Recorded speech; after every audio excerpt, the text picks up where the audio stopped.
السلام علیکم و رحمت الله و برکاته. خدمت برادران و خواهران گرامی، درس امروزی خود را هم آغاز میکنیم. تمرین چهارم است از کتاب دروس اللغة العربیه لغیر ناطقین بها. تمرین چهارم را ما شما حل میکنیم. اقرأ میگه بخوان. ای یوم هذا، کدام روز است امروز؟ یعنی امروز کدام روز است؟ هذا یوم السبت، امروز روزی شنبه است. روزی شنبه است. ای شهر هذا، کدام ماه است امروز؟ یعنی این ماه کدام ماه است؟ هذا شهر رجب، ای ماه رجب است. ای کلیت هذا، کدام فاکولته است ای کلیه؟ ای کلیت هذا، کدام فاکولته است ای؟ هذه کلیت التجاره، ای فاکولته تجارت است.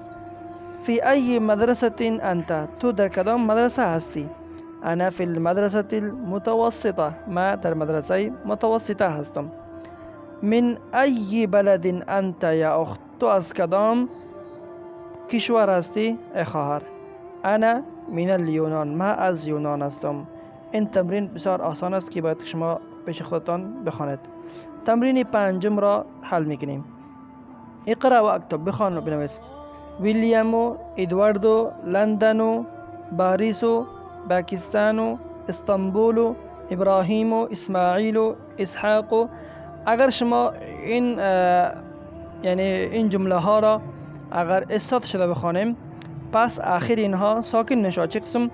ویلیام، ادوارد، لندن، باریس، پاکستان، استانبول، ابراهیم، اسماعیل، اسحاق، یعقوب، ایوب، سلیمان، داوود، یونس، ادریس، جبریل، میکائیل، فرعون.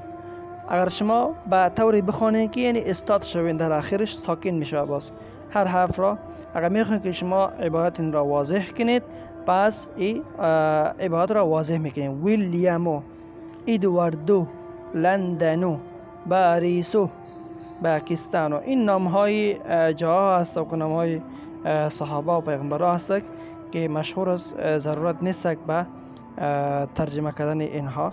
پس شما میتونید که در درسای خود اینها را بخوانید. خب تمرین بعدی را ببینید. اقرأ المثال ثم حول الجمل الآتیه. بخوان مثال را، باز جمله که در پیش می تبدیلی کنید. نگاه. انت ذهبت الى المدرسه، تو رفتی به طرف مدرسه. این را تبدیل میکنیم. انتم ذهبتم الى المدرسه، شما رفتیم به طرف مدرسه. ببینید با این قسم تبدیلی میآید. انت خرجت من الفصل، انتم خرجتم من الفصل. انت جلست في الفصل، انتم جلستم في الفصل. اين ذهبت يا اخي؟ انت اين ذهبتم يا اخواني؟ لماذا خرجت من الفصل يا ولد؟ لماذا خرجتم من الفصل يا اولاد؟ با این ترتیب شما میتونید که اینها را حل بکنید. مشکل نیست. صرف ترجمه است. خرجت بیرون شدن، ذهبت رفتن، جلست نشستن، خرجت بیرون شدن. الکلمات الجدیده، اینها را کلمه های نو و کلمه های جدید. الحفیظه، نواسه. ابن الابن، بچه. او ابن البنت، یعنی بچه خواهر.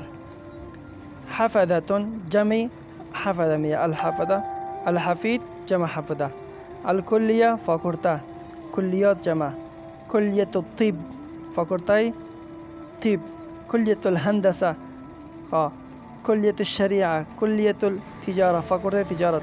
الاخ، برادر. اخوة جمع، اخوان جمع. اهلا و سهلا، مرحبا، خوش آمدید.